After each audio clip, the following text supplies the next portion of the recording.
Metro ministries YouTube ചാനലിലേക്ക് അവർക്കും സ്വാഗതം.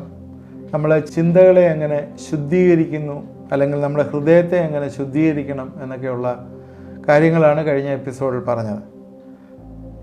യേശുക്രിസ്തു ശിഷ്യന്മാരോട് ചേർന്ന് നടന്ന കാര്യം, എമ്മൂസിലുള്ള യാത്രയിൽ അവിടെ ഹൃദയത്തിൽ ദൈവവചനം പറഞ്ഞു കൊടുക്കുകയും ഹൃദയത്തിൽ രൂപാന്തരം ഉണ്ടാക്കുകയും അവരുടെ മിഷനിലേക്ക് തിരിച്ചു നടത്തുകയും ചെയ്യുന്ന കാര്യമൊക്കെ പറഞ്ഞു. അതുപോലെ തന്നെ ഹൃദയത്തിന് ഇന്ന് നമ്മളെ രൂപാന്തരം ആവശ്യമാണ്. പ്രശ്നങ്ങൾക്കല്ല ഇന്ന് ട്രീറ്റ്മെൻറ്റ് പലതും ആവശ്യം, ഹൃദയത്തിലാണ് ട്രീറ്റ്മെൻറ്റ് ആവശ്യം എന്ന് നമ്മൾ സംസാരിച്ചു, ഓർത്ത് കാണുന്നു. ഹന്നയുടെ കാര്യം പറഞ്ഞു, പെനീനയുടെ കാര്യം പറഞ്ഞു. ഇന്ന് അത് പറഞ്ഞപ്പോഴേ പെട്ടെന്ന് ഓർക്കുന്നു, ഇന്ന് പലരും ഈ വേറൊരാളുടെ നന്മ കണ്ടിട്ട് അസൂയയിലിരിക്കുന്ന അനേകം ആളുകളുണ്ട്. കാരണം വേറൊരാൾ നന്നായി വരുന്നത് ഇഷ്ടമില്ലാതെ ഇല്ല അസൂയയിൽ ജീവിക്കുന്ന, പ്രത്യേകിച്ച് എന്നോട് ക്ഷമിക്കണം സ്ത്രീ സഹോദരിമാർ പലരും അയ്യോ അവൾക്കൊരു നന്മ വന്നല്ലോ എന്ന് പറഞ്ഞ് അസൂയ കാണിക്കുന്നവരുണ്ട്. അത് തീർച്ചയായും തെറ്റാണ്. ദൈവം നമ്മളെ നന്നാക്കാനായിട്ട് ആഗ്രഹിക്കുകയാണ്. അതുകൊണ്ട് വേറൊരാളുടെ അസൂയ വരുമ്പോഴേ എന്താണ് സംഭവിക്കുന്നത് അറിയാം. വേറൊരാളുടെ അസൂയ തോന്നുമ്പോഴേ നമ്മുടെ ചിന്താ മണ്ഡലത്തിൽ പിശാച് കയറുകയാണ്. വേറൊരാൾക്കെതിരായിട്ട് പാപം ചിന്തിക്കാനായിട്ട് എന്നെ പ്രേരിപ്പിക്കുന്ന ആരാ? പിശാചാണ്. പാപം ചെയ്ത് എന്താണ് ചെയ്യുന്നത്? ഒന്നും ചെയ്യുന്നില്ല, അയാളോട് അസൂയ തോന്നുക. അസൂയ എന്ന് പറയുന്ന അസൂയ പിണക്കമൊക്കെ പാപത്തിൻ്റെ ലിസ്റ്റിലുള്ളതാണ്. അതിൽ ആ പാപം ചെയ്യാനായിട്ട് എന്നെ പ്രേരിപ്പിക്കുന്നത് ആരാണ്? പിശാചാണ്. അതിൽ വേറൊരാളുടെ സമൃദ്ധി, വേറൊരാളുടെ നന്മ കണ്ടിട്ട് എനിക്കൊരിക്കലും അസൂയ എൻ്റെ ഹൃദയത്തിലുണ്ടാകരുത്. അത് കണ്ടിട്ട് ദൈവത്തെ സ്തുതിക്കാനായിട്ട് ചിന്തിച്ചാൽ ആ രീതിയിലുള്ള അസൂയ കയറി വരുന്ന ചിന്ത, അവിടെ പിന്നെ ഒരു പെർവേർഷൻ വരികയാണ്. അതിൽ നിന്ന് നമ്മൾ വ്യത്യാസം വരുന്നതായിട്ട് കാണാം. അതുകൊണ്ട് പ്രത്യേകം ശ്രദ്ധിക്കുക. നമ്മുടെ അനുഗ്രഹത്തിന് ചില ആളുകളുണ്ട്, അനുഗ്രഹത്തിന് തടസ്സം ഭൂതവും പ്രേതവും ഒന്നും ഒക്കെ. അതൊന്നുമല്ല നമ്മുടെ അനുഗ്രഹത്തിൻ്റെ തടസ്സം. നിൻ്റെ അനുഗ്രഹത്തിൻ്റെ തടസ്സം നീ തന്നെയാണ്. നീ നിൻ്റെ നാവ് കൊണ്ട് ഈ അസൂയയും വേണ്ടാത്ത ചിന്തകളും എല്ലാം നടത്തുന്നത് കൊണ്ടാണ് നിൻ്റെ അനുഗ്രഹം വരാത്തത്. ശരിക്കും ഹൃദയം ശരിയായാൽ എല്ലാം ശരിയാവും. ദൈവത്തിന് മനുഷ്യരോട് ചേർന്ന് നടക്കുവാനായിട്ട് വലിയ കൊതിയാണ്, എന്നാൽ പറ്റുന്നില്ല. കാരണം എന്താ? അവൻ വേണ്ട ശുദ്ധീകരണം നടത്തിയിട്ടില്ല.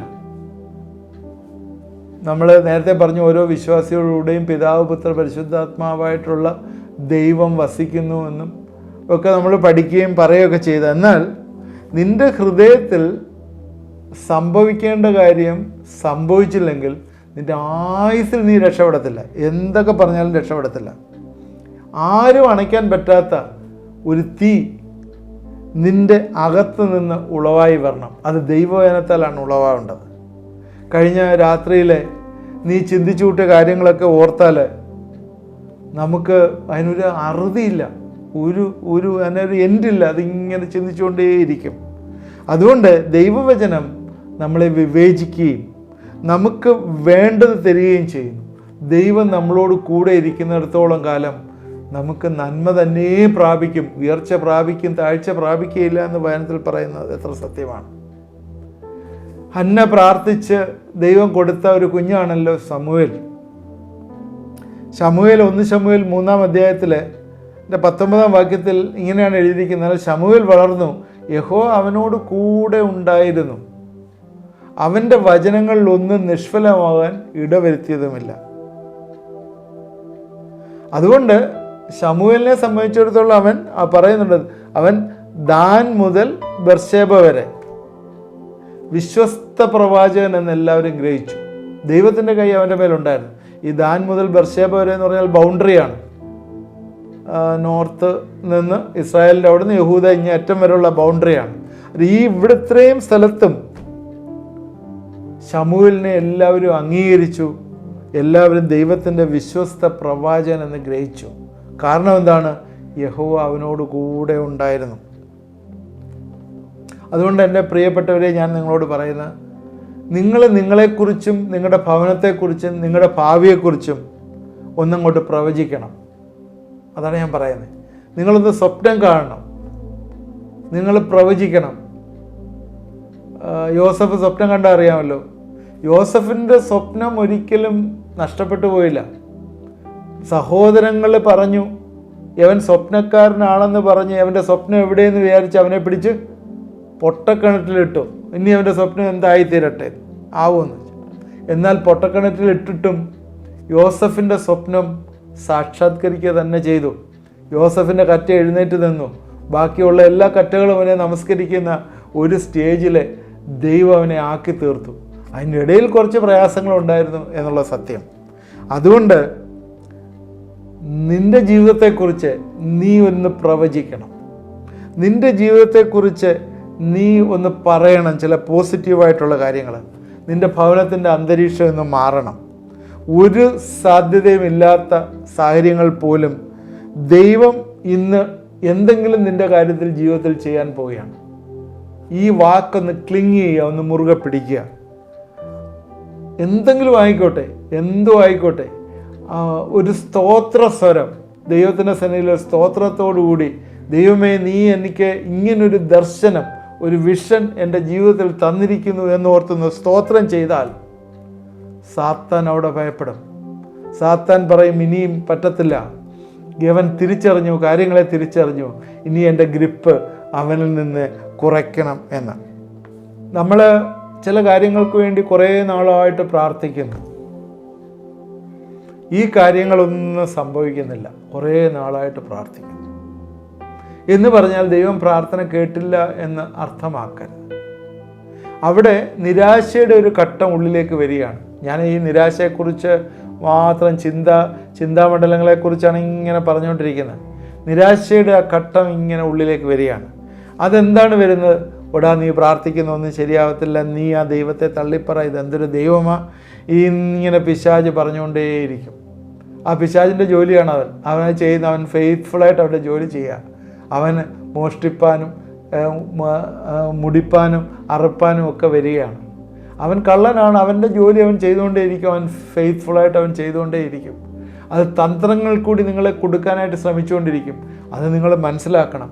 മനസ്സിലാക്കിക്കൊണ്ട് കണ്ടിന്യൂസ് നിങ്ങൾ എന്ത് ദൈവത്തിൻ്റെ മക്കളാണെന്ന് നിങ്ങൾക്ക് ഉറപ്പുണ്ടെങ്കിൽ ദൈവവചനപ്രകാരം ആ വാഗ്ദത്തങ്ങൾ ഏറ്റെടുത്ത് ദൈവസന്നിധിയിലേക്ക് ക്ലെയിം ചെയ്ത് പ്രാർത്ഥിക്കേണ്ട ഉത്തരവാദിത്വം നിങ്ങൾക്കുണ്ട്. മോശയെ സംബന്ധിച്ചിടത്തോളം 80 വർഷം മോശ കാത്തിരുന്നിട്ടാണ് ദൈവസാന്നിധ്യം വെളിപ്പെട്ടത് നമുക്കറിയാം. അത് പർവ്വതത്തിൽ വെളിപ്പെട്ടപ്പോൾ മോശ എന്തോ പറഞ്ഞേ, എനിക്ക് വയ്യ, എനിക്കത് ചെയ്യാൻ വയ്യ, എൻ്റെ നാവ്, എന്തൊക്കെ എക്സ്ക്യൂസാണ് പറഞ്ഞേ, എൻ്റെ നാവ് ഞാൻ വിക്കുള്ളവനാണ്, എനിക്ക് പറയാൻ കഴിവില്ല എന്നൊക്കെ പറഞ്ഞ്. മോശയുടെ കഴിവ് കണ്ടിട്ടല്ല ദൈവം മോശയെ വിളിച്ചത്, മോശയ്ക്ക് കഴിവുണ്ടായിട്ടാണ് വിളിച്ചത്. എന്നിട്ട് എന്തൊക്കെയാണ് മോശയ്ക്ക് ഹെൽപ്ഫുള്ളായിട്ട് പറഞ്ഞ്, അഹരോനെ കൂട്ട്, ബാക്കിയുള്ളവരെ കൂട്ട്, പോകൂ എന്നെല്ലാം പറഞ്ഞ്. അതിന് അവസാനം മോശ എന്തോ പറഞ്ഞത് എന്താ, നിൻ്റെ സാന്നിധ്യം എന്നോട് കൂടെ ഇരിക്കണം, നിൻ്റെ സാന്നിധ്യം ഇല്ലെങ്കിൽ എന്നെ അയക്കരുതേ. ദൈവത്തിൻ്റെ സാന്നിധ്യം ആഗ്രഹിച്ച മോശയുടെ ജീവിതം സക്സസ്ഫുൾ ആയിരുന്നു.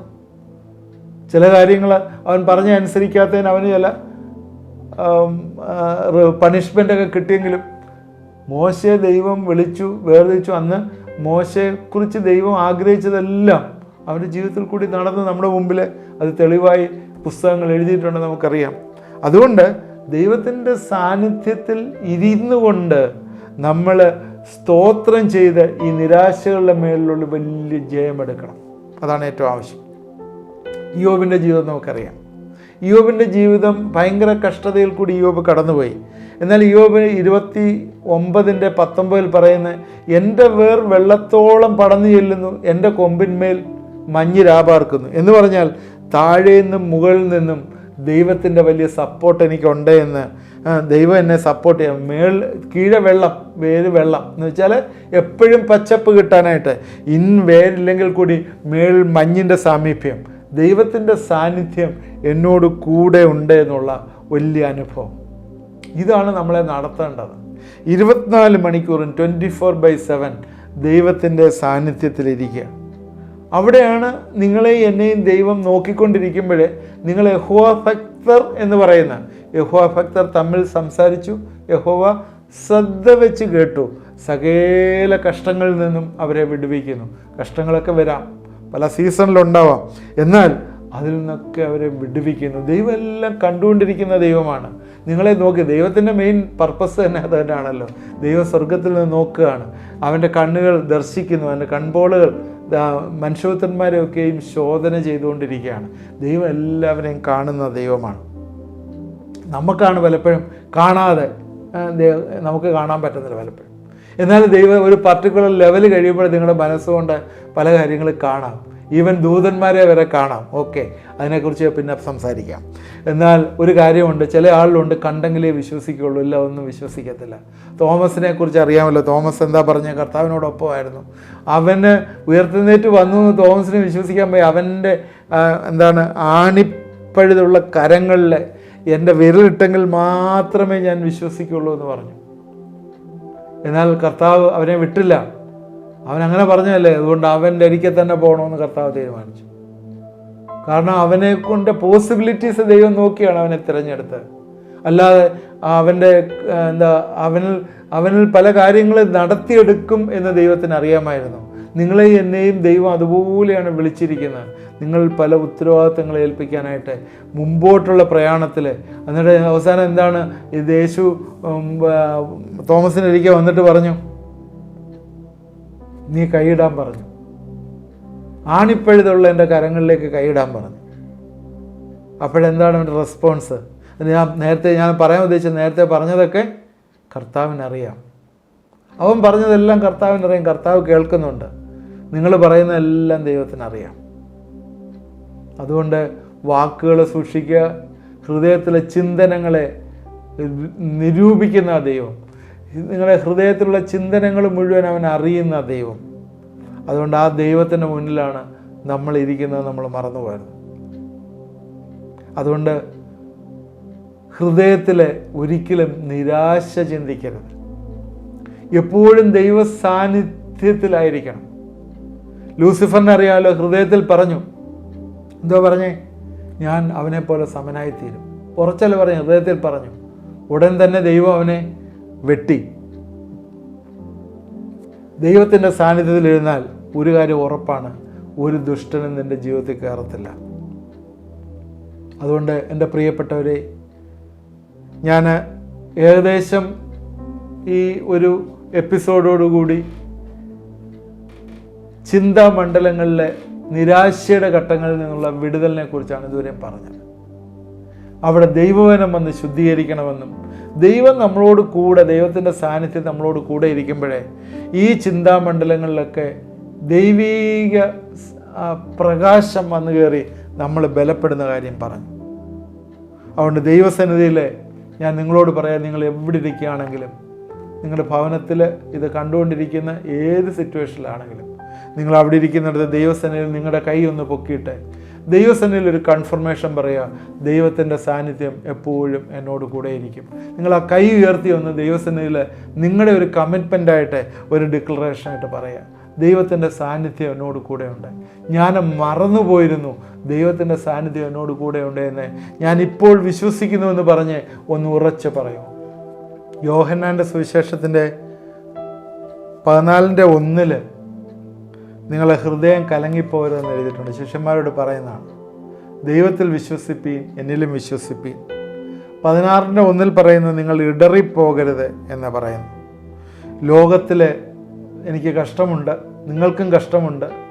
അതിനാൽ നിങ്ങൾ ഇടറിപ്പോകാതെ നിങ്ങളുടെ ഹൃദയം ഒരിക്കലും കലങ്ങിപ്പോകരുത് എന്ന് പറയുന്നു. അതേക്കുറിച്ച് നമുക്ക് ഇനി അടുത്ത എപ്പിസോഡിൽ ചിന്തിക്കാം. ജീവിതത്തിലെ നിരാശയിൽ എങ്ങനെ നമ്മൾ സക്സസ്ഫുള്ളായിട്ട് മുമ്പോട്ട് പോകണം, അല്ലെങ്കിൽ ജീവിതത്തിൽ എങ്ങനെ ജയം പ്രാപിക്കാം എന്നുള്ള ചിന്ത നമുക്ക് അടുത്ത എപ്പിസോഡിൽ നമുക്ക് ചിന്തിക്കാം. ഇന്ന് കഴിഞ്ഞ ഇതുവരെയുള്ള എപ്പിസോഡിൽ നമ്മൾ ചിന്തിച്ച നിരാശയുടെ ഘട്ടങ്ങളിൽ നിന്നുള്ള വിടുതലുകളെക്കുറിച്ചാണ് ചിന്തിച്ചത്. എന്നെ കേൾക്കുന്ന ആരെങ്കിലും ഇനിയും നിരാശയുടെ ഘട്ടത്തിലിരിക്കുന്നവർ, അവർക്ക് ഒരേ ഒരു ചിന്ത എനിക്ക് പറയാനുള്ളൂ, ദൈവം നിങ്ങളുടെ സാമീപ്യത്തുണ്ട്. ദൈവം മാറാത്തവനായി നിങ്ങളോട് കൂടെയുണ്ട്. നിങ്ങളെ എംപവർ ചെയ്യുന്ന ദൈവം, ദൈവവചനത്താൽ നിങ്ങളുടെ ഹൃദയങ്ങളെ ശുദ്ധീകരിക്കുമ്പോഴേ, നിങ്ങളുടെ ഹൃദയത്തിലെ നല്ല ചിന്തകൾ, കർത്താവിൻ്റെ ചിന്തകൾ വരുമ്പോഴേ, ദൈവത്തെ സ്തുതിക്കുകയും മഹത്വപ്പെടുത്തുകയും ചെയ്യാനായിട്ട് നിങ്ങൾക്ക് പ്രേരണ വരുമ്പോൾ, അവിടെ പൈശാചിക ശക്തിയുടെ ആധിപത്യം അല്ലെങ്കിൽ അതിൻ്റെ പ്രവർത്തനം കുറയുകയും നിങ്ങൾ ഓരോ പടി ദൈവത്തിലേക്ക് വളരുകയും ചെയ്യുന്നതായിട്ട് കാണാം. എന്നോട് ചേർന്ന് പ്രാർത്ഥിക്കുമ്പോൾ ദൈവം വലിയൊരു വിടുതൽ തരും. കർത്താവെ, ഇത് കണ്ടുകൊണ്ടിരുന്ന പ്രിയപ്പെട്ടവരെ ഞങ്ങളെ ഏൽപ്പിച്ച് പ്രാർത്ഥിക്കുന്നു. കർത്താവെ, എല്ലാ നിരാശയുടെയും എല്ലാ പ്രതികൂലങ്ങളുടെയും മധ്യത്തിൽ ദൈവത്തിൻ്റെ സാന്നിധ്യം കൂടെ ഇരിക്കുമ്പോഴേ ദൈവമേ, നീ ഞങ്ങളെ ബലപ്പെടുത്തുന്ന ദൈവമാണ്. സ്തോത്രം. ഉയരത്തിൽ നിന്നും താഴെ നിന്നും ഞങ്ങളെ സപ്പോർട്ട് ചെയ്യുന്ന ദൈവം, എല്ലാ സമയത്തും നിൻ്റെ സാന്നിധ്യത്തിലിരിപ്പാൻ കർത്താവെ ഞങ്ങളെ ബലപ്പെടുത്തണമേ എന്ന് പ്രാർത്ഥിക്കുന്നു. നീ പറഞ്ഞ ഓരോ വാക്കുകളും നിൻ്റെ ദൃഷ്ടി ഇരിക്കുമ്പോഴും ഞങ്ങൾക്ക് എന്ത് കോൺഫിഡൻസാണ് കർത്താവെ. നീ പറഞ്ഞ പ്രോമിസുകൾ എത്ര വലുതാണ് കർത്താവെ. ഞങ്ങളുടെ ഹൃദയം കലങ്ങിപ്പോരുത് എന്ന് പറഞ്ഞാൽ കർത്താവെ, ഞങ്ങൾ വേണ്ടാത്ത കാര്യങ്ങൾ ചിന്തിച്ച് ഹൃദയം കലക്കരുത്. ഞങ്ങൾ ഒരിക്കലും ഇടറിപ്പോകാതിരിക്കാൻ നിന്നെ തന്നെ നോക്കിയിരിപ്പാൻ ഞങ്ങളെ കർത്താവെ സഹായിക്കണമേ എന്ന് പ്രാർത്ഥിക്കുന്നു. ദൈവം ശമൂവേലിനോട് കൂടെ ഇരുന്നുകൊണ്ട് അവൻ്റെ കീർത്തി, അവൻ്റെ വിശ്വസ്തത, അവനെ എല്ലാവരും അംഗീകരിച്ചതായിട്ട് കർത്താവെ ദൈവവചനത്തിൽ കാണുന്നല്ലോ. ദൈവമേ, ഇതെല്ലാം ഞങ്ങൾ വായിക്കുമ്പോൾ ഞങ്ങളുടെ ജീവിതത്തിൽ ഞങ്ങൾ ഒരിക്കലും രക്ഷപ്പെടില്ല എന്ന് വിചാരിച്ച ജീവിതത്തിലെ ദൈവം ഞങ്ങളെ നടത്താനായിട്ട് പുലർത്താനായിട്ട് മതിയായിട്ടുള്ള ദൈവമാണ്. ധാന്യവും വീഞ്ഞും വർദ്ധിച്ചതിലുള്ള അധിക സന്തോഷം നീ എൻ്റെ ഹൃദയത്തിൽ തന്നിരിക്കുന്നു. ദാവീദ് പറഞ്ഞതുപോലെ നീ എൻ്റെ ഹൃദയത്തിലെ സന്തോഷം തരികയാണ്. ധാന്യവും വീഞ്ഞും വർദ്ധിച്ചതിലും അധികമുള്ള സന്തോഷം.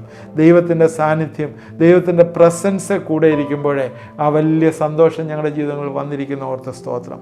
എന്നോട് ചേർന്ന് പ്രാർത്ഥിച്ചവരെ, ദൈവത്തിന് കൈപൊക്കി ഈ കൺഫർമേഷൻ പറഞ്ഞവരെ ദൈവം അനുഗ്രഹിക്കുന്ന ഓർത്ത് സ്തോത്രം. എല്ലാ നിരാശയുടെയും എല്ലാ പ്രതികൂലങ്ങളുടെയും എല്ലാ കഷ്ടതയുടെയും എല്ലാ രോഗങ്ങളുടെയും എല്ലാ തലമുറകളുടെ പ്രയാസങ്ങളിൽ നിന്നും അവരെ വിടുവിക്കുകയും ബലപ്പെടുത്തുകയും ചെയ്യണമെന്ന് പ്രാർത്ഥിക്കുന്നു. മനസ്സിൽ ആഗ്രഹിക്കുന്ന കാര്യങ്ങൾ ദൈവസന്നിധിയിൽ സമർപ്പിച്ച് കർത്താവെ അവിടെ വലിയൊരു പ്രോഗ്രസ് ഏറ്റെടുക്കുവാൻ അവരുടെ ജീവിതങ്ങൾ ഇടവരുത്തണമേ, സഹായിക്കണമേ എന്ന് പ്രാർത്ഥിക്കുന്നു. യേശുക്രിസ്തുവിൻ്റെ നാമത്തിൽ പ്രാർത്ഥിക്കുന്നു, കേൾക്കണമേ. ആമേൻ. ഇത് കണ്ടുകൊണ്ടിരുന്ന എല്ലാം ദൈവം അനുഗ്രഹിക്കട്ടെ. തുടർമാനമായിട്ട് വാച്ച് ചെയ്യുക. നമ്മൾ ഇത് കണ്ടിന്യൂസ് ആയിട്ട് പറയുന്നതാണ്. നമ്മുടെ ഹൃദയം കലങ്ങിപ്പോകരുത് എന്ന് പറഞ്ഞാണ് ഞാൻ അവസാനിപ്പിച്ചത്. നമ്മുടെ ജീവിതത്തിൽ എങ്ങനെയാണ് ജയം പ്രാപിക്കേണ്ടതെന്ന് അടുത്ത എപ്പിസോഡിൽ നമുക്ക് സംസാരിക്കാം. തുടർമാനമായി ഇത് കാണുക, നിങ്ങളുടെ പ്രിയപ്പെട്ടവർക്ക് ഇത് അയച്ചു കൊടുക്കുക. ആദ്യമായിട്ട് കാണുന്നുണ്ട് സബ്സ്ക്രൈബ് ചെയ്യുക. എന്തെങ്കിലും കമൻറ്റുകൾ കമൻറ്റ് ബോക്സിലിടുക. പ്രയർ റിക്വസ്റ്റുകൾ അയച്ചു തന്നാൽ നിങ്ങൾക്ക് വേണ്ടി പ്രാർത്ഥിക്കുന്നതാണ്. അതുപോലെ നമുക്കൊരു ലൈവ് പ്രോഗ്രാം വരുന്നുണ്ട്. അതിലേക്ക് ജോയിൻ ചെയ്യാൻ ആഗ്രഹിക്കുന്നത് നിങ്ങളുടെ ഫോൺ നമ്പർ അയച്ചു തന്നാൽ ആ ഗ്രൂപ്പിൽ നിങ്ങളെ ആഡ് ചെയ്യുന്നതാണ്.